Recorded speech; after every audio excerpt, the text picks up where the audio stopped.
Dans la vie, certaines personnes se dépassent pendant que d'autres se font dépasser. Bienvenue sur Obsession Progression, le podcast des compétiteurs qui sont obsessifs de l'amélioration. Je m'appelle Nathan Delacoste, je suis préparateur mental spécialisé dans les sports extrêmes. J'accompagne surtout des athlètes internationaux comme les skieurs et snowboarders en équipe de France. Dans ce podcast, je partage les coulisses des séances et des prises de conscience avec l'intention d'emmener votre mental au plus haut niveau en entraînant l'humain derrière la machine. Pour cette quête de performance, je vous parle à la fois mindset, cohésion de groupe, discours d'avant-match, résilience et gestion des émotions. Prenez une bonne dose d'inspiration à chaque épisode, ils sont rendus possibles par Ready to Rock.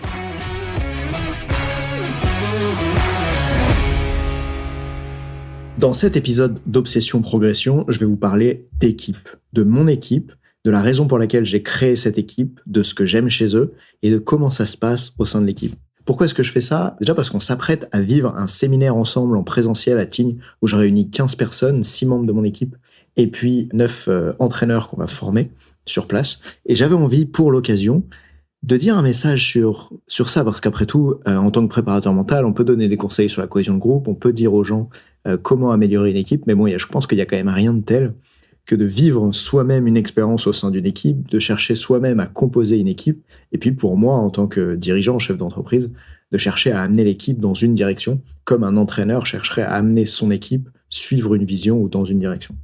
Alors déjà, pour commencer, je suis très surpris aujourd'hui d'avoir cette équipe, une telle équipe, et ce que je pourrais appeler une si grande équipe, puisque j'ai commencé par vouloir absolument être seul. Quand j'ai lancé Ready to Rock en septembre 2018, je me suis dit, attends, tu travailleras tout seul, et d'ailleurs c'est pour ça que tu te lances à ton compte, c'est pour pouvoir enfin être seul. Parce que, essentiellement, toute ma vie, j'avais détesté, tout simplement, le travail en équipe. Je n'avais jamais eu une expérience de travail en équipe vraiment satisfaisante. À la limite, les seules expériences de travail en équipe satisfaisantes que j'avais eues, c'était des expériences de travail en binôme, mais alors jamais dans des équipes à plus de deux personnes. Ça, c'était essentiellement pour deux raisons. La première, c'est que j'ai toujours eu l'impression de travailler plus dur que les autres membres de l'équipe dans les équipes dans lesquelles j'étais. C'est beaucoup arrivé à l'école, au lycée, etc. Il y a ceux qui bossent, puis ceux qui bossent un peu moins pour faire les travaux. Et je faisais partie, je crois, de ceux qui bossent. Quoique à l'université, ça a dû changer. Il y a des moments où je faisais partie de ceux qui voulaient moins bosser parce que je trouvais ça pas intéressant ce qu'on me demandait de faire. Et d'un coup, j'étais pas aligné avec ce qu'il fallait faire. Bref, il y avait toujours un problème donc, qui était lié à l'implication dans l'activité. Et puis l'autre problème que j'ai le plus souvent rencontré, c'est celui de pas pouvoir choisir avec qui on me met en équipe. Mais ça, je l'ai compris que plus tard. Quand il fallait travailler en groupe, on m'a toujours imposé avec qui je travaillais, que ce soit quand j'étais salarié, quand je travaillais aussi pour la Fédération française de ski, avec d'autres intervenants. À peu près partout, on m'a imposé les collaborateurs avec qui j'étais. Et du coup, j'avais fini par croire que je détestais le travail en équipe. Alors qu'en fait, ce que je détestais, c'était d'une part la notion de travail dont j'ai parlé juste avant, d'autre part, le fait de ne pas pouvoir choisir avec qui je travaille, et troisième chose, le fait de ne pas diriger le truc. En fait, je pense que une fois que c'est moi qui décide de la vision et qui ai un petit peu le dernier mot sur les trucs, mais que je peux m'entourer de gens avec qui j'ai envie de travailler, ça change tout. Et notamment quand je dis ça, on dirait que je suis un grand dictateur au sein de l'entreprise. Pas du tout. Je pense qu'une fois que je me suis entouré de gens avec qui j'avais vraiment envie de travailler, ce qui s'est passé, c'est que je suis devenu curieux d'avoir leur avis, curieux de les laisser prendre des décisions, curieux de me dire de quoi ils avaient envie et qu'est-ce qui leur semblait le plus pertinent. Il y a aussi ça qui change une fois que tu t'entoures des bonnes personnes, c'est que tu as beaucoup plus envie d'être à l'écoute d'eux, en fait. Du coup, j'ai envie de vous donner plus de détails. Et avant d'aller plus loin, aujourd'hui, Ready to Rock, c'est une équipe de 7 personnes qui travaillent avec moi tous les mois, en plus de moi, qui sont pas tous forcément à temps plein. Et parmi eux, il y en a seulement 5 qui seront présents au séminaire en présentiel à Tignes, qui s'appelle l'Immersion Cohesion Ultime. Et donc, c'est de ces 5-là dont je vais parler dans cet épisode. Pas forcément de Geoffrey, l'ingénieur du son qui fait du super boulot, et de Amandine, mon assistante, qui m'a changé la vie grâce à son travail.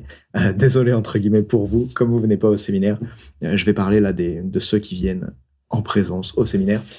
Et pour ça, j'aimerais commencer par Fred, parce que finalement, c'est celui qui est là depuis le plus longtemps.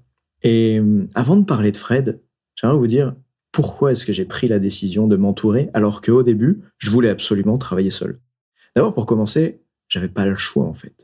J'avais pas d'autre choix que celui d'agrandir l'équipe pour pouvoir accomplir ce que je voulais accomplir. Au début, ça a commencé tout simplement avec une assistante, qui à l'époque s'appelait Marion d'ailleurs, c'était une de mes amies, parce qu'il y avait tellement de factures à faire qu'il fallait que je lui demande de faire des factures 1 heure par semaine, parce que je voulais me séparer de ça, et puis finalement j'ai demandé de lui faire de plus en plus de choses, je crois que vous en avez parlé dans un podcast précédent. Et au final, ça a commencé comme ça, et je me suis dit, Ok, avant je voulais être une équipe de zéro, je voulais être une équipe de moi tout seul, mais maintenant ça y est, je suis prêt à faire une équipe un peu plus grande. Je veux une équipe de moi plus une personne. Et je me voyais pas du tout aller plus loin. Et puis finalement, voilà, Marion elle a commencé à prendre plus de place, et au fur et à mesure, ben, j'ai pas eu d'autre choix que de m'entourer de personnes sur d'autres postes.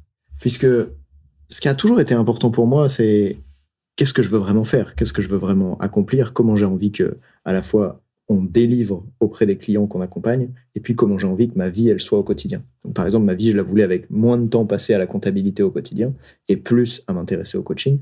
Et puis, il y a des moments où, par exemple, les entraîneurs, je sentais bien que pour leur apporter le maximum, la transformation que je voulais qu'ils aient, ils avaient besoin de plus que de juste ce que moi-même je pouvais leur apporter. Et ça pour essentiellement deux raisons.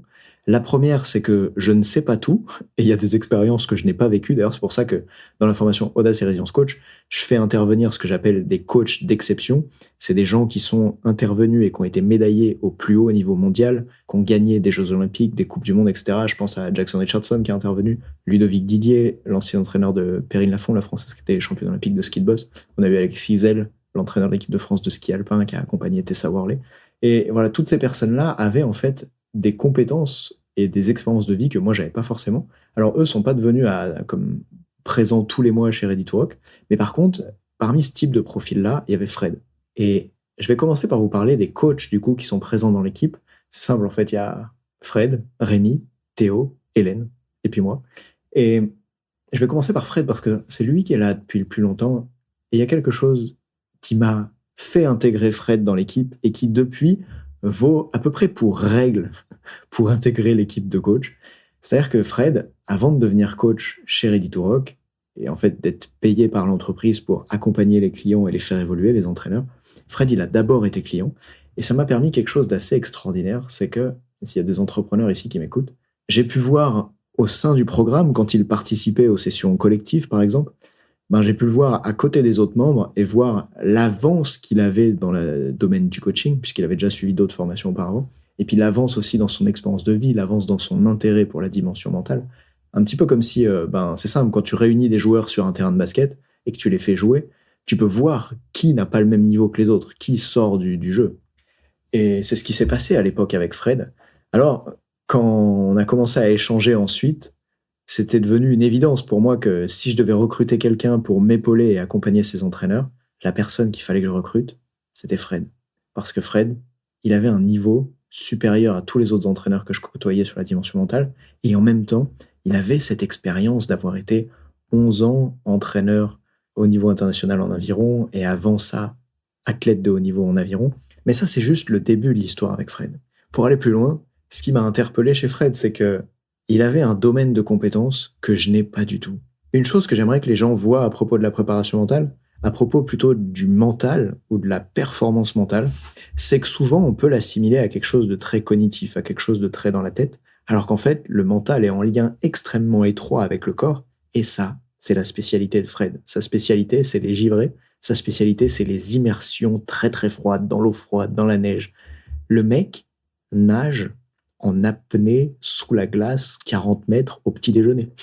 Non, peut-être pas au petit déjeuner, il s'est préparé quand même, avec toute une équipe. Mais ce que j'entends par là, c'est que j'adore la dimension du coaching mental qui est très cognitive, où on s'intéresse à restructurer les croyances de la personne, à quelles sont les croyances qu'elle a, son mindset, à aller revoir des expériences de vie qu'elle a eues dans le passé, modifier des expériences, en fait changer ses perceptions, un petit peu comme si la préparation mentale, c'était d'abord ouvrir le capot et regarder comment le cerveau fonctionne, comment le moteur fonctionne quand on ouvre le capot. Et ce qu'il y a de passionnant chez Fred, c'est que lui, il a non seulement l'intérêt pour ça, presque autant que moi, mais il l'a surtout sur comment on met le corps en lien avec ça. Et après, il a été encore plus loin en s'intéressant à l'apnée. Et d'ailleurs, il m'a formé à ça, je vous en parlais, je crois, dans l'épisode 43 ou quelque chose comme ça. Et aujourd'hui, en fait, je me sens comme ayant énormément de chance d'avoir Fred dans l'équipe. Déjà, il est plus âgé que moi. Il a sûrement plus d'expérience que moi. En tout cas, il a été 11 ans entraîneur. Et du coup, je pense qu'il y a une chose qui est hyper excitante quand tu recrutes, en fait, quand tu diriges quoi que ce soit, c'est de pouvoir engager autour de toi des gens qui sont meilleurs que toi. Imagine quand tu peux t'entourer dans une équipe de gens meilleurs que toi. J'ai connu l'inverse de ça, puisque quand j'ai recruté des alternantes qui avaient 20 ans, forcément, elles ont en général aucune expérience professionnelle ou presque. et elles n'ont pas vraiment suivi de formation professionnelle avant. Du coup, ça crée un écart énorme. Et là, la différence, c'est que quand j'ai décidé de recruter Fred, alors évidemment, ça me coûte pas la même chose, mais quand j'ai décidé de recruter Fred, de sentir que le gars est en avance sur certaines choses et qu'il a une maîtrise tout à fait différente et intéressante du coaching, ça m'a vraiment beaucoup apporté. Et aujourd'hui, quand je le regarde, j'ai l'impression qu'il est aussi grand à l'extérieur, le gars doit faire 1m85, aussi grand à l'extérieur que doux à l'intérieur. Chez Fred, il y a comme une vulnérabilité chez lui qui est hyper touchante. Et c'est exactement ce dont on a besoin chez Ready to Rock pour pouvoir aider les entraîneurs. Parce qu'on a beaucoup d'entraîneurs qui viennent chez nous alors qu'ils n'ont pas eu l'habitude de laisser leur ego au vestiaire. Alors qu'ils ont eu l'habitude de suivre l'injonction « sois fort ». Et ces entraîneurs, pour beaucoup d'entre eux, viennent nous voir quand ils ont pas confiance en eux, qu'ils se sentent pas légitimes, qu'ils ont par exemple le syndrome de l'imposteur. Et du coup, d'avoir quelqu'un en face qui est capable de connecter aux émotions de cette façon-là, d'être aussi ouvert que ce que Fred peut l'être, c'est exactement ce dont on a besoin.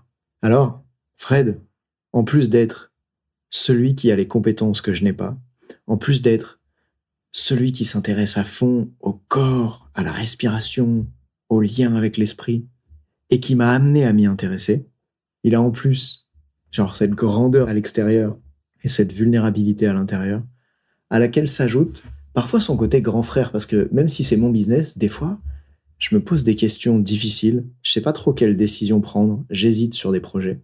Et Fred, à ce moment-là, parfois c'est celui que j'appelle et qui va m'aider à avoir un regard différent, comme avec plus d'expérience ou avec... Ouais, en fait, des fois j'ai l'impression que c'est un peu en mode grand frère, tu vois. Et c'est marrant d'ailleurs, alors que finalement chez Ready to Rock, c'est moi qui dirige, que je puisse être si vulnérable que je vais lui permettre à lui de venir et de m'apporter son aide. Ça me fait penser un petit peu à ce que viennent chercher les entraîneurs quand on les accompagne aussi, où finalement ils dirigent leur groupe, ils sont le leader incontesté, et puis quand ils viennent en coaching, eh ben, ils abaissent un petit peu l'armure, ils viennent travailler sur eux. Et en fait, quand je vois Fred faire ça avec moi, je me dis, j'ai exactement envie qu'il fasse ça avec les clients. Et je pense qu'un des exemples les plus marquants qu'il y a, c'est quand je l'appelle et je lui dis, Fred, j'ai envie d'organiser pour la première fois, donc c'était en 2022, une immersion en présentiel où on fait venir des entraîneurs, on les réunit, on leur fait vivre une expérience présentielle. On fait beaucoup de formations en visio chez Ready to Rock et j'ai envie que les gens puissent se voir, se toucher, être dans la même pièce, sentir leur énergie. Et je lui dis que je veux organiser ça à Lyon, mais que je galère à trouver un espace qui me plairait vraiment comme je veux. Et il me dit, pourquoi tu veux le faire à Lyon? C'est plus facile, Lyon, je vais mieux réussir à faire venir les gens parce qu'il y a une gare TGV, il y a un aéroport, c'est facile, Lyon. Et il me dit, Nathan, t'es un montagnard, je te vois pas à Lyon. Il me cite ensuite le nom d'un concurrent et il me dit, tu vois lui, je le vois bien à Lyon. Mais toi, Nathan, je te vois pas à Lyon, t'as pas cette énergie-là, t'es un mec de la montagne, un mec du sport de pleine nature, t'es un glisseur. Je te vois pas à Lyon, moi je te vois en montagne. Et Fred a juste tout changé. Parce que ce qui venait de se passer d'ailleurs, c'est que j'avais réservé un hôtel sur Lyon pour faire le séminaire. Et quand je suis allé le visiter, je l'ai trouvé tellement moche et pas adapté au type d'espace que je voulais. Je voulais que les gens puissent, à la fin du séminaire, comme une vraie immersion, eh bien, passer du temps à socialiser le soir ensemble, après 22 heures. Et en fait, c'était impossible. Puisqu'il y avait juste des chambres dans le couloir de l'hôtel et qu'aucune salle n'était accessible le soir. Après 21 heures, tous les espaces de repos pour socialiser étaient fermés. Et du coup, j'appelle Fred en panique et je lui dis, enfin, en panique, plutôt en questionnement, et je lui dis, mais je peux pas faire le séminaire là-bas, c'est pas possible. Et c'est là qu'il me dit, Nathan, je te vois en montagne. Et du coup, si aujourd'hui, ce séminaire qu'on va faire à Tignes le week-end prochain existe, tel qu'il existe, c'est parce que Fred a été capable de voir chez moi qu'est-ce qui me correspondait mieux, que moi-même j'arrivais pas à voir, parce que j'avais des peurs, la peur que les gens viennent pas, qu'ils trouvent ça trop compliqué. Bah oui, parce que Tignes, par exemple, c'est un peu une des montagnes, plus au fin fond des montagnes françaises, et en même temps une des plus belles avec son lac à 2000 mètres.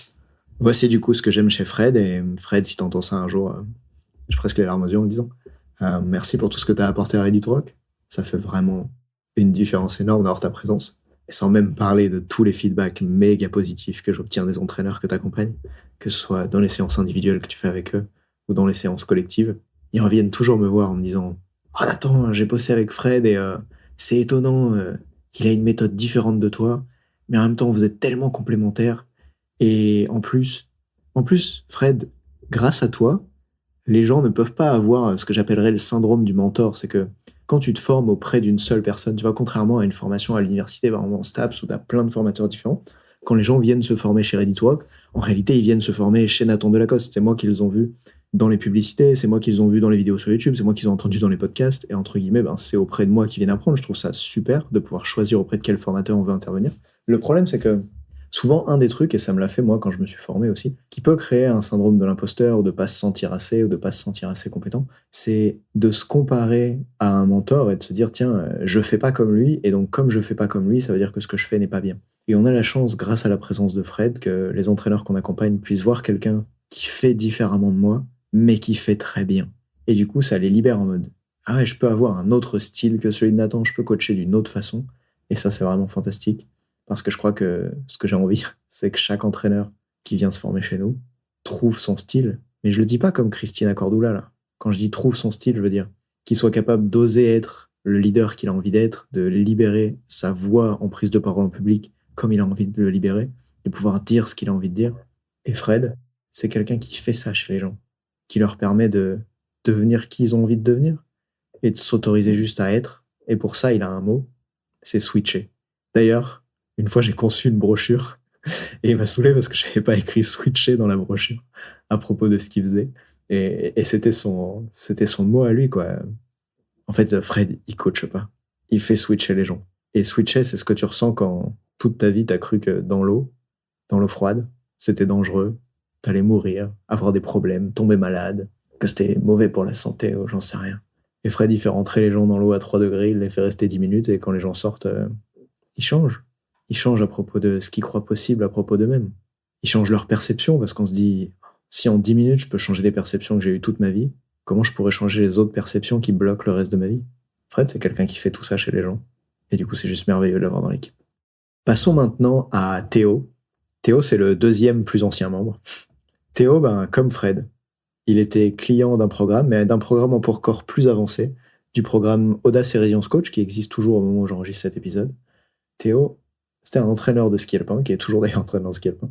Et quand je l'ai vu au sein du groupe, que j'ai vu l'investissement qu'il avait, mais surtout, j'avais la curiosité de remarquer que, avant même que Théo apprenne auprès de moi, il avait déjà tout donné pour apprendre en préparation mentale. Il s'y intéressait à droite, à gauche, dans les bouquins sur Internet, et surtout, il s'y intéressait à l'endroit le plus important, avec ses athlètes. Je me souviens de ce jour où je l'ai rencontré à Val Thorens, et il me dit, tu sais, moi, Nathan, quand il fait mauvais, personne comprend dans mon club, mais quand il fait mauvais, au lieu d'emmener les skieurs faire une séance pourrie sous le vent dans des mauvaises conditions, parfois, je leur dis juste, venez, on va dans une salle, et on va faire de la préparation mentale. Alors qu'il n'avait même pas suivi extrêmement de formation par rapport à ça. Il avait été mon étudiant en STAPS quand je formais à l'université, et il utilisait ça. Et du contenu de Mike Horn. Et en fait, ce qui m'a impressionné chez Théo, c'est sa capacité, à sortir des sentiers battus, à sortir de ce qu'on lui dit qu'il devrait faire, que ce soit dans la formation DE ski alpin, ou dans son club, ou dans le milieu du ski en général, et à dire, ok, moi je pense que le mental c'est important, je vais tout donner pour qu'on s'en occupe, je vais faire mes choix, je vais l'organiser, et je vais le rendre indiscutable. Mais en plus de ça, le type est d'une gentillesse remarquable, et la raison pour laquelle j'ai voulu intégrer Théo au sein de l'équipe, c'est que je me suis dit que on avait besoin d'un entraîneur en cours d'activité en tant qu'entraîneur pour pouvoir mentorer d'autres entraîneurs, pour pouvoir les aider à intégrer la préparation mentale sur le terrain. Théo, pour moi, c'est cette personne qui, lui, est toujours au contact du terrain tous les jours, toutes les semaines, qui va être confronté au défi de ce que c'est que d'être entraîneur. C'est-à-dire que quand tu es entraîneur, tu n'as pas juste le mental de tes athlètes à entraîner, tu as aussi tous les autres aspects. Et Théo, il est capable de porter tout ça sur ses épaules et de se dire, ok, je vais mélanger ces aspects-là, je vais utiliser par exemple des moments de mauvaise météo pour le faire. Je trouve qu'il est particulièrement malin et d'une implication sans faille. Tellement sans faille qu'en fait, la seule faille qu'il a, c'est que l'être humain a besoin de récupérer à un moment donné. Et parfois, lui comme moi, on s'est retrouvé dans des situations où si tu récupères pas parce que t'es trop impliqué à bosser, ton corps te le dit, ta psychologie te le dit, ou ta femme te le dit. Et quand je dis ça, c'est une raison de plus pour que Théo soit un excellent accompagnant pour des entraîneurs. Parce que les entraîneurs sont ces gens-là. Ces gens qui sont tellement impliqués, tellement passionnés qu'ils donnent tout et ils se retrouvent des fois à laisser leur écologie personnelle de côté. Tu sais, leur santé, leur pratique sportive personnelle, leur relation avec leur femme, ou si c'est des femmes, leur relation avec leur homme. Et puis, il y a une autre qualité que j'adore chez Théo, c'est que je pense que chaque formateur qui croit en sa méthode, et vraiment j'y crois, s'il y a un endroit où j'ai de l'ego, c'est que je pense que ce qu'on fait, c'est vraiment très bien pour accompagner les entraîneurs. J'ai une grosse confiance là-dessus, je peux voir les résultats qu'on a avec eux, et à quel point à la fois j'adore le faire, et eux, ils adorent qu'on le fasse auprès d'eux. Et du coup, je pense que chaque formateur qui serait comme moi aimerait avoir un espèce de second lui-même qui serait capable de diffuser la méthode, d'intervenir, je dirais de reproduire d'une certaine manière. Et quand je dis d'une certaine manière, je veux dire d'une certaine manière. Et en fait, il y a ça qui m'a impressionné chez Théo, c'est que je pense, il a tellement poncé mes contenus, il s'est tellement intéressé à ce que je faisais, ça lui a plu. Il a suivi l'espèce de formation en ligne, il a suivi la formation et tout, que des fois, quand je l'entends coacher, j'ai l'impression d'avoir un moi d'eux en train de coacher de la même manière. Et au même degré où, évidemment, j'ai envie qu'il trouve son propre style à lui, sa propre façon de coacher, et je sais qu'il le fait, c'est aussi formidable de voir qu'il est capable d'une certaine manière, de respecter la méthode, d'appliquer les fondamentaux, parce que quoi de mieux dans une formation dans laquelle on transmet des structures, on transmet des fondamentaux, notamment pour le coaching individuel, que de voir quelqu'un qui est capable de reproduire ça. Je pense que c'est super guidant pour les entraîneurs qu'on forme, parce que du coup, ils peuvent voir une vraie homogénéité au sein de l'équipe. Ce que j'entends par homogénéité, c'est qu'il y a une cohérence. Quand ils se forment avec Nathan ou qu'ils se forment avec Théo, ils peuvent se sentir au même endroit chez Ready to Rock. Et parfois, certaines formations n'ont pas ça, et du coup, ça crée un peu des incohérences fortes ou un manque de pertinence. Donc pour moi, c'est vraiment génial de savoir ça chez Théo, qu'il est capable de transmettre aux entraîneurs de façon rigoureuse une structure, une méthode qui marche, et en même temps de leur laisser toute la liberté pour qu'ils développent leur propre méthode à eux, puisque justement, lui, il a cette qualité de, en tant qu'entraîneur de ski alpin, adapter la méthode au ski alpin, et il va les accompagner sur comment adapter la méthode pour eux, dans leur sport, dans leur discipline, de manière unique. Et l'équilibre entre les deux est juste génial. Et pour ça, bravo Théo. Dans l'équipe, il y a aussi Rémi. Rémi, il n'est pas coach mental pour les entraîneurs, il est coach mental pour les sportifs au sein de l'équipe, puisque je reçois tellement de demandes de sportifs, notamment via mon site web, qu'aujourd'hui je ne peux plus accompagner parce que j'ai fait le choix d'accompagner plus que des sportifs de niveau international en équipe de France, et que pour bien accompagner les gens, je peux pas en accompagner 100 000, et en plus j'ai les entraîneurs à accompagner en parallèle. Donc pour toutes ces demandes qu'on reçoit, finalement, il y en a un grand nombre que c'est Rémi qui va accompagner ces personnes. Et Rémi, ce que j'aime chez lui, c'est que, en plus d'avoir été au début mon étudiant en STAPS, c'est comme ça qu'on s'est connus, et encore une fois, comme je l'évoquais avant avec Théo, avec Fred, je peux reconnaître du coup leur niveau différent quand ils suivent une formation, par la qualité de leurs questions, par comment ils se comportent. Rémi, la particularité en plus, c'est que je l'ai accompagné lors de coaching individuel. Il a acheté du coaching individuel chez moi personnellement. Il a investi 3200 € pour que je le suive et qu'il évolue sur les problématiques personnelles qu'il avait, qu'il évolue en tant que coach. Et tout ça, c'était bien avant qu'on ait décidé qu'un jour il intégrait l'équipe. Et au final, au fur et à mesure d'avoir coaché ce gars-là, je me suis dit, tiens, il y a quelque chose chez lui qui m'intéresse vraiment. Et j'ai vraiment beaucoup de chance entre Fred, Théo et Rémi d'avoir des mecs qui sont aussi impliqués pour la préparation mentale, aussi curieux de coaching, qui lisent, qui se forment encore et encore, qui réfléchissent à propos du mental, et qui ont une espèce de curiosité puis sans fond, d'avoir envie d'apprendre plus, d'aller plus loin, et il y a ça chez Rémi. Et c'est marrant de remarquer les liens qu'il est capable de faire entre différentes choses. Je pense que ces liens-là, c'est quelque chose qui va aider les personnes qui l'accompagnent. Comment il est capable de connecter des principes psychologiques entre eux ou des croyances que la personne vient de lui donner en une dizaine de minutes, par exemple, et de connecter les points. Et donc, ça fait maintenant 2 ans que tous les mois, je confie à Rémi des clients qui me sollicitent, des jeunes athlètes surtout, pour pouvoir bosser sur leur préparation mentale, qu'il les accompagne, que ça se passe bien, que ces athlètes-là, ils évoluent. Et de voir Rémi avec toujours cette envie de se former, d'apprendre, de se faire coacher soi. C'est exactement le type de profil que j'ai envie qu'on ait dans l'équipe et qu'on ait aussi chez nos clients. Des gens qui veulent se dépasser, évoluer, aller plus loin. Et pour moi, Rémi représente ça aussi. Dans l'équipe de coach, on a aussi Hélène. Mais Hélène, elle a un rôle particulier, c'est-à-dire que elle coach les gens à prendre la décision de se lancer, à se former ou non. C'est elle qui fait les rendez-vous de sélection, les rendez-vous où les gens candidatent, où les entraîneurs demandent à pouvoir intégrer Ready to Rock. On a des rendez-vous comme ça chaque semaine, dans lesquels il y a des entraîneurs qui ont vu des contenus, qui se sont intéressés à ce qu'on propose, qui ont appris des choses sur la préparation mentale grâce à Ready to Rock en ligne, et qui parlent pour pouvoir être accompagnés, regarder le point A où ils en sont, le point B où ils veulent aller. Et en fait, c'est Hélène qui fait ces rendez-vous-là et qui les aide à la fois à prendre la décision pour eux d'oser faire ce qui fait peur, c'est-à-dire travailler sur soi, mettre son ego de côté, regarder quels sont les axes de progression qu'on a. Et même si Hélène, aujourd'hui, elle coach pas les entraîneurs au sein du programme, parce qu'on a déjà Fred, Théo et moi qui le faisons, j'ai absolument voulu qu'elle intègre l'équipe pour faire ce qu'elle fait aujourd'hui, pour une raison, c'est qu'on s'est rencontrés dans un cadre complètement différent. On suivait une formation de coaching, elle et moi. Et Hélène, elle m'a coaché à une période qui était particulièrement difficile pour moi. Tiens, d'ailleurs, en aparté, je suis habitué, tu vois, là, c'est dimanche au moment où je fais cet épisode, mais en général, je peux bosser 10 heures par jour sans problème. J'adore mon travail et tout ça. Et au moment où j'ai commencé à me faire coacher par Hélène, je disais, écoute, j'ai un problème. J'arrive pas à bosser 30 minutes par jour. C'est terrible, j'ai l'impression de forcer. Si tu peux m'aider. Ça vous rappellera peut-être l'épisode, je crois, 19, la procrastination est une chance. Ou heureusement qu'à ce moment-là, au lieu de forcer, j'ai compris qu'il y avait un truc à travailler chez moi. Et Hélène, elle avait cette façon de coacher si intéressante. Elle est capable de se connecter vraiment aux sensations, à ce que la personne ressent, aux émotions. Et elle me surprendra toujours par sa capacité à être en coaching. Et au lieu de répondre avec une question qui vient chambouler une croyance comme ce que moi je pourrais le faire, parfois elle va juste dire, ce que tu dis là, voilà ce que ça me fait ressentir. Qu'est-ce que ça donne pour toi? Et c'est fou de voir cette capacité qu'elle a, à la fois à sentir les choses, mais surtout à les faire sentir aux gens. Ce que j'aime chez Hélène, c'est que elle est capable d'aider, presque on pourrait dire de forcer, mais en fait c'est ce qu'on veut. Hein. Quand tu vas chez le masseur, tu veux qu'il te force à te détendre le dos d'une certaine manière. Hélène, elle est capable de forcer les gens à se connecter à leurs émotions, à leurs ressentis, à les emmener voir ce qu'ils n'ont pas envie de voir, à les emmener voir ce qu'ils ont besoin de voir. Et mais quand je dis voir, en fait, je veux dire ressentir. Et je crois que je pouvais pas rêver mieux que d'avoir dans l'équipe quelqu'un dont le rôle est de sélectionner les gens sur est-ce qu'ils rentrent dans la formation ou non, et qui fasse ce rôle-là en les aidant à se connecter à leurs émotions, à ce qu'ils veulent vraiment faire, à leur peur aussi, évidemment, puisque c'est de ça dont il s'agit. Ouais, ça paraît bizarre quand je dis ça. Hein. Pourquoi il y aurait des peurs à propos de faire une formation?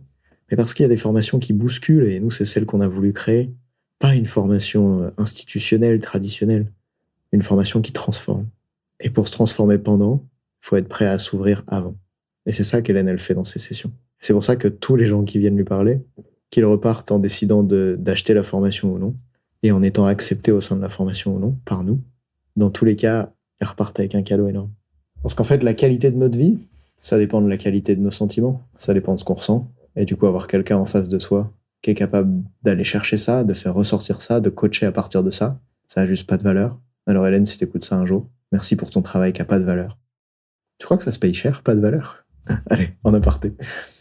D'autre part, Hélène, elle est en présentiel à Grenoble, c'est la personne que je vois le plus souvent, et je pense qu'elle a un rôle chez Ready to Rock aujourd'hui, c'est de m'aider à voir les choses plus en grand. Ou plutôt, c'est comme si je les voyais déjà en grand, parce que je suis conscient de à quel point le monde du sport a besoin d'évoluer pour qu'on puisse avoir des athlètes le plus performants possible et épanouis. Le monde du sport a besoin d'évoluer pour atteindre des performances plus grandes avec des athlètes qui se sentent mieux. Donc moi, je suis déjà très clair là-dessus. Et je vois parfois ce que je pourrais faire. Je vois les conférences que je pourrais faire, je vois les personnes auprès de qui je pourrais intervenir, je vois les contenus que je pourrais créer. Mais juste, il y a des choses qui me bloquent en fait. La peur d'être débordé, parce que souvent je me sens déjà débordé. Et la peur de pas savoir recruter aussi, la peur de pas pouvoir m'entourer des bonnes personnes, la peur que ces personnes, si je m'entoure d'elles, après elles s'en aillent, alors que c'est tellement coûteux de les recruter. Et je parle pas coûteux en argent forcément, je parle aussi en énergie, en focus, en temps. Et du coup, c'est un petit peu comme si tous ces grands projets que j'ai dans ma tête et que je mets pas en œuvre, ou que j'exprime pas forcément, Hélène, parce qu'elle aime à la fois l'ambition, mais surtout parce qu'elle aime me recadrer mes perceptions, c'est elle qui va faire sortir ces trucs-là de ma tête et me forcer, plutôt que d'ignorer le projet, me forcer à aller confronter les peurs qui font que je me dis non, ça je veux pas le faire, et en même temps qui va être super libre après, parce qu'une fois que j'ai regardé les peurs que j'ai, et si j'ai envie de les garder ces peurs-là, ou en tout cas, si je regarde le projet et que je me dis non, ça m'inspire pas de le faire, elle va être vraiment détachée de est-ce que je le fais ou non. Et du coup, ce qui est marrant dans l'équipe, c'est d'avoir cette Hélène qui est tellement impliquée qu'elle est presque en train de se créer son propre rôle au sein de la boîte. Ce que je veux dire par là, c'est que quand tu es entraîneur, ce dont tu rêves, c'est d'avoir des athlètes qui soient pas brouettes, mais qui soient moteurs. Parce qu'une brouette, c'est utile pour aller du point A au point B et transporter des trucs, mais tu es obligé de la pousser tout le temps. Et la différence qu'il y a avec un moteur, c'est que le moteur, il démarre tout seul et il l'emporte avec lui-même tout seul. C'est un petit peu comme cette phrase qui dit « enseigner, ce n'est pas remplir un vase, c'est allumer un feu ». Et en fait, je vois qu'il y a ce feu-là chez Hélène. Un peu le côté, elle pourrait être salariée, mais en vrai, c'est une entrepreneur à l'intérieur. Elle est capable de porter des projets. Et c'est tellement aidant au sein de l'équipe d'avoir quelqu'un qui peut avoir ce niveau d'initiative et de vision-là, et de dévouement aussi au sein de l'entreprise, parce qu'en fait, il y a d'autres personnes qui pourraient l'avoir, mais comme tous les coachs dont j'ai parlé ne sont pas forcément à temps plein, contrairement à Hélène, ce qui se passe, c'est que elle, en étant totalement dédiée à Ready to Rock, ça lui permet d'avoir déjà un regard plus grand sur ce qu'on fait et de s'impliquer plus largement dans différents projets, jusqu'à presque créer ses propres projets en fait. Et c'est ça que je souhaite aux entraîneurs d'être capables de créer au sein de leur groupe. C'est d'avoir pas que un entraîneur leader, mais aussi d'être capable de faire mûrir, nourrir et grandir des leaders au sein du groupe. Que tu les appelles capitaine ou leader social ou ce que tu veux. L'idée, c'est comment tu fais pour qu'au sein du groupe, il y a des gens qui soient moteurs plutôt que brouettes et d'amener en fait ton groupe à vivre de l'intérieur sans avoir besoin de ce cadre à l'intérieur. Un petit peu comme si un jour en match, tu prenais un carton rouge, tu étais forcé d'aller dans le public, mais que ton équipe était sur le terrain et capable de gagner sans toi. Est-ce qu'il n'y aurait pas mieux que ça? Et moi, je me sens tellement de gratitude quand je vois que parfois, il y a des créneaux de coaching auxquels je me connecte même pas, voire même certains où je dis au coach 2 mots sur ce que j'attends à propos de la séance de coaching qu'il va donner en collectif. Et ça fonce et c'est fait. Et je retrouve ça avec Hélène où il y a ce respect où, au même degré où je suis ouvert à ce qu'elle me fasse évoluer, à ce qu'elle propose ses initiatives, à ce qu'elle pointe du doigt les limites de ce que je fais, elle va être hyper respectueuse de mon point de vue, ce que j'ai envie qu'on fasse, comment j'ai envie que ça soit fait, et des demandes que je pourrais lui faire. Et je crois que c'est exactement cette forme-là qu'on veut avoir au sein d'une équipe qu'on accompagne quand on est coach ou quand on est entrepreneur. Et je pense particulièrement aux entraîneurs, c'est-à-dire d'être capitaine du navire, mais en même temps d'avoir des gens qui sont capables de nous faire du feedback, de pouvoir prendre ce feedback et de pouvoir décider est-ce qu'on le garde ou non. Alors évidemment, ça va dépendre. Et évidemment, si tu accompagnes un athlète en sport individuel, par exemple en escrime, ça n'a rien à voir avec si tu accompagnes une équipe de France de rugby. Probablement que dans les cas de l'équipe de France de rugby, tu dois rester plus le capitaine du navire, tandis que dans le cas d'un athlète en sport individuel, par exemple en tennis, où souvent il s'entraîne seul et pas forcément au sein d'un groupe, tu vas être plutôt le guide, le conseiller que le capitaine du navire. Moi, dans ma boîte, je veux être le capitaine du navire, et avec Hélène, j'ai la chance d'avoir quelqu'un qui pointe les limitations du doigt, capable de me faire voir quand c'est moi qui bloque.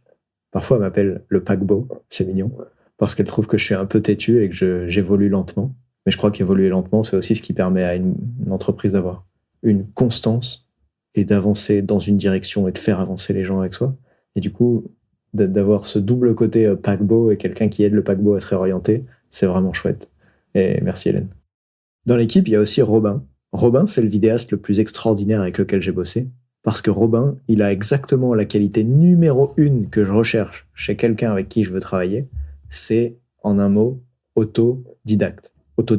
Le gars a appris la vidéo tout seul, dans son coin, en jouant avec ses appareils, en regardant des tutos sur YouTube. Et il est trop fort, mais en plus d'être fort, il est vraiment passionné par ça. Et en fait, moi, je rêve dans mon équipe d'avoir des gens qui apprennent par eux-mêmes. Je veux surtout pas être le prof et le général dictateur qui dit exactement quoi faire tout le temps. Évidemment, je suis content de former les gens dans l'équipe, mais j'ai surtout essentiellement besoin qu'ils se forment par eux-mêmes, qu'ils apprennent et qu'ils sachent faire le job. Comme quand je parlais de Fred tout à l'heure qui est arrivé et qui était déjà bon en fait.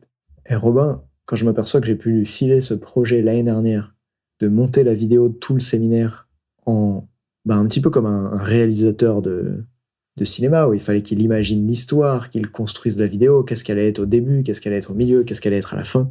Quand je vois que j'ai pu transmettre un petit peu l'idée globale que j'en avais et que lui, il a été capable de réaliser ça avec sa souris, son clavier, mais surtout en allant chercher dans chacun des rushs quels étaient les meilleurs passages pour illustrer ce que j'avais envie d'illustrer, je me dis c'est incroyable, quand tu travailles avec quelqu'un qui est bon, tu peux vraiment lui confier du cerveau. Ce que je veux dire par lui confier du cerveau, c'est que pour tous les entraîneurs qui m'écoutent et qui se disent ah, mes athlètes là, il faut absolument que je les dirige, que je leur dise quoi faire. D'ailleurs, le jour de la compétition, il faut bien que je leur rappelle le schéma tactique, il faut bien que je leur rappelle ce qu'on s'est dit, parce que j'ai peur qu'ils l'oublient, puis je veux qu'ils appliquent les trucs à la lettre. C'est pour ça que je vous fais ce podcast aujourd'hui, que de mon expérience d'entrepreneur, vous puissiez tirer qu'est-ce que vous attendez des athlètes, qu'est-ce que vous voulez développer chez eux. Et c'est fou l'autonomie et l'expertise qu'il y a chez ce gars Robin, comment je suis capable de lui transmettre une idée et que lui, il va la préciser, cette idée, il va la détailler.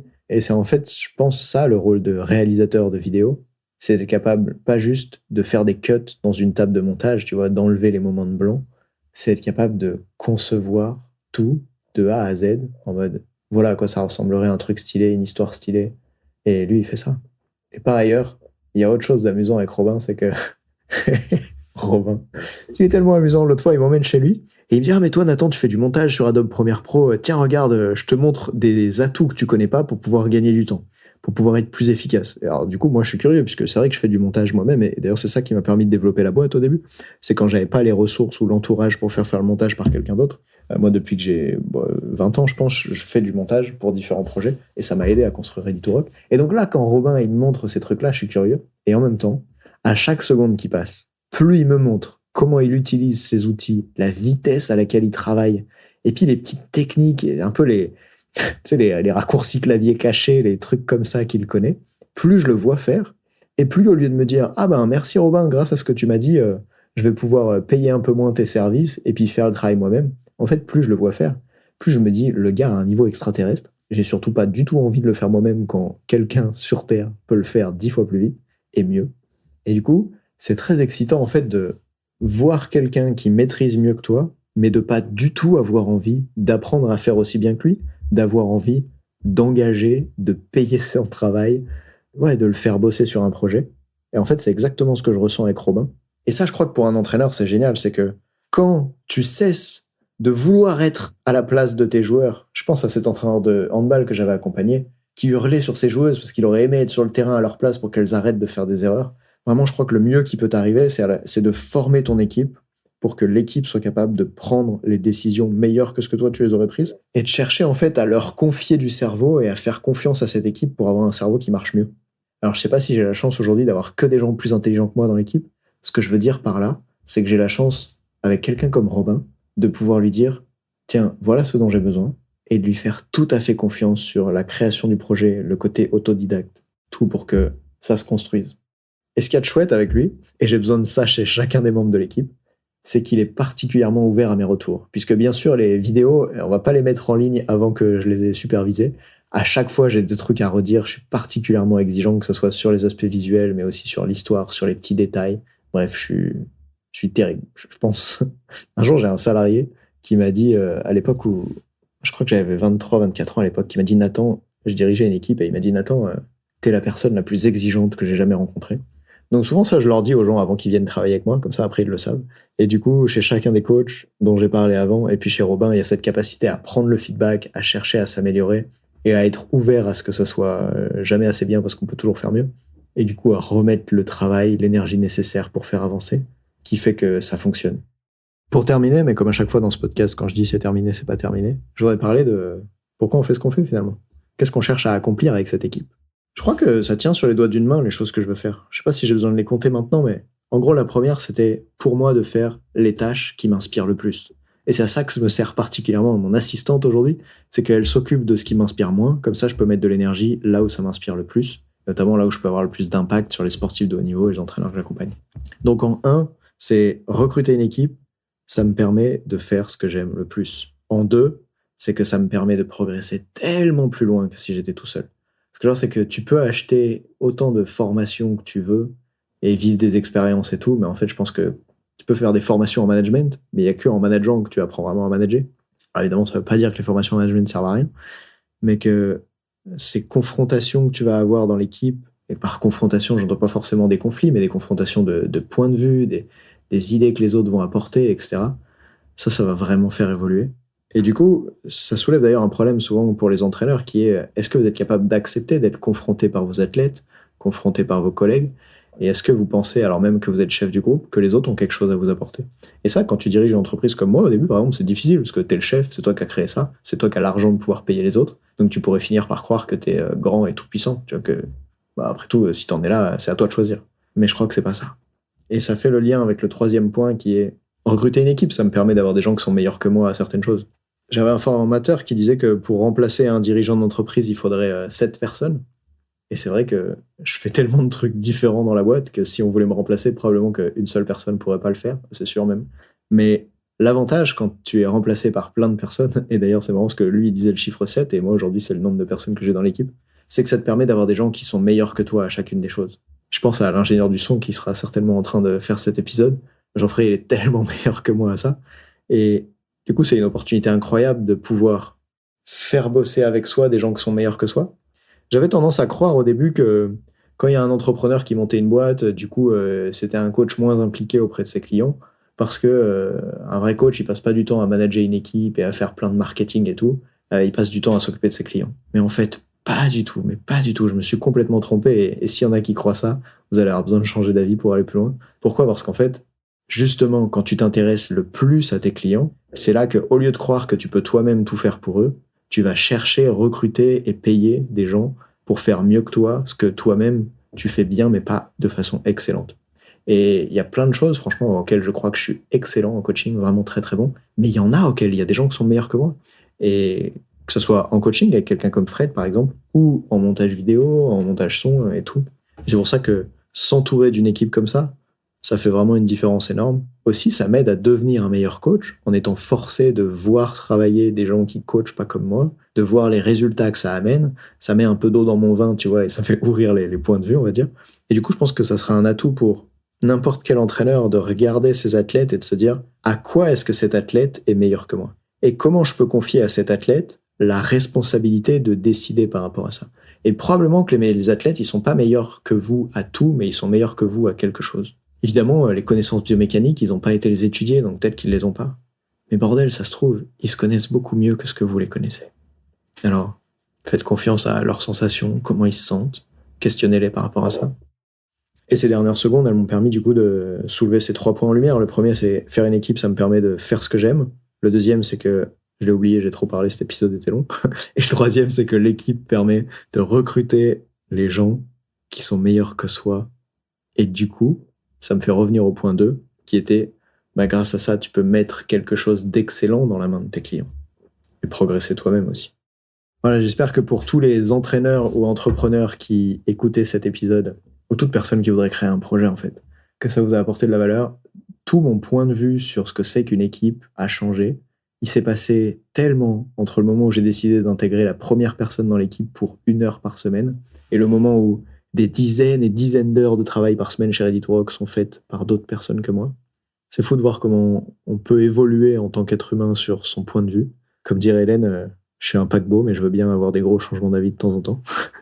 Et juste du coup, toi qui m'écoutes, j'ai envie que tu te demandes, c'est quoi le truc qui te limite le plus aujourd'hui, que si tu le changeais, je sais pas si tu as envie de le changer, mais pose-toi la question, que si tu le changeais, tout pourrait être différent.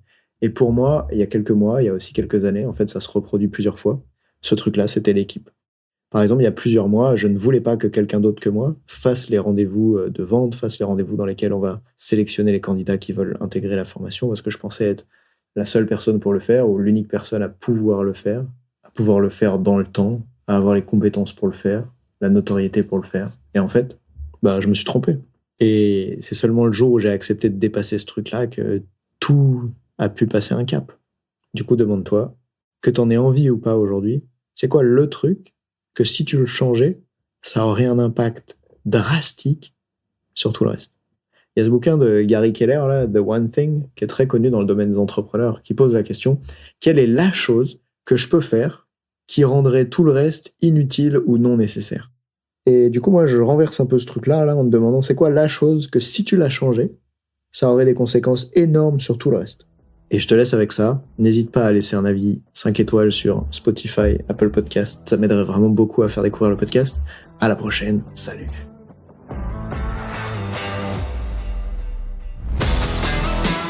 On dit souvent que le mental, c'est 70% de la performance à haut niveau. Pourtant, rares sont ceux qui l'entraînent au moins de 10% du temps. En écoutant jusqu'ici, t'as donné à la dimension mentale un peu plus de la place qu'elle mérite chaque semaine. Bien joué. Ma mission audacieuse, c'est d'aider le monde du sport à se transformer en profondeur, et je veux faire en sorte que plus aucun coach ne passe à côté de la psychologie de ses athlètes. C'est pour accomplir ça que je crée une tonne de vidéos sur YouTube et des épisodes comme celui que tu viens d'écouter. Alors, je vais pas te demander d'inscrire de force tes amis au podcast, et en même temps, si tu peux en parler à quelqu'un qui va l'adorer, quelqu'un à qui ça serait utile, ta recommandation, elle signifie beaucoup pour moi. Si chaque auditeur en parle juste à 2 autres, l'année prochaine, on sera des milliers de fois plus nombreux avec l'obsession progression. Salut!